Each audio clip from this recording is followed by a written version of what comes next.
Mr. Legheri. Supprimer l'anonymat ou filtrer les contenus, c'est un pas de plus vers une société de censure. Et les citoyens le savent. 64% des Français estiment que les atteintes aux libertés individuelles se sont aggravées ces 10 dernières années, selon un chiffre du Sénat. Les réseaux sociaux doivent rester des espaces où chacun peut s'exprimer librement, sans crainte d'être bâillonné par une machine bruxelloise de contrôle idéologique.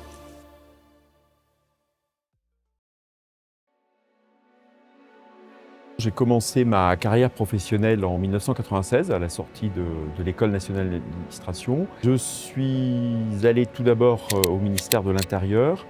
J'ai été adjoint puis chef d'un bureau qui était responsable de mettre en place l'espace Schengen sous l'angle frontières, contrôle des frontières extérieures. Et puis j'ai de manière un peu plus large ensuite exercé toujours des missions que je qualifierais de régaliennes au ministère de l'Intérieur, mais aussi au ministère de la Défense, où j'ai été à un moment pendant plus de 4 ans sous-directeur du droit international et du droit européen. Donc, vous voyez que c'est un fil conducteur dans lequel il y a toujours à la fois des questions de sécurité, des questions régaliennes et si vous voulez, la confrontation ou l'articulation entre des matières de compétences nationales souveraines, articulées en coopération, dans quelles conditions, avec des politiques européennes ou un espace européen. Et finalement, quand j'ai été directeur de Frontex entre 2015 et 2022, c'était aussi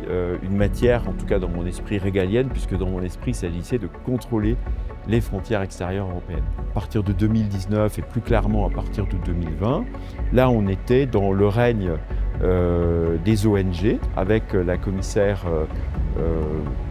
Johansson, socialiste, gauchiste, qui était vraiment la porte-parole des ONG, qui m'avait dit le rôle des gardes-frontières, c'est d'accueillir les migrants et de toute façon l'Europe vieillit, donc il faut faire rentrer les migrants. La protection des frontières, elle n'est pas uniquement motivée ou expliquée par des questions migratoires, mais également par des questions de sécurité qui sont la lutte contre la criminalité, par exemple la lutte contre le trafic de drogue, la lutte contre le trafic d'armes, la lutte contre le terrorisme. Il peut toujours y avoir, même si ce sont que quelques individus, il peut toujours y avoir évidemment des risques terroristes qui passent, qui entrent ou qui sortent d'Europe pour aller s'entraîner hors d'Europe et puis revenir ultérieurement.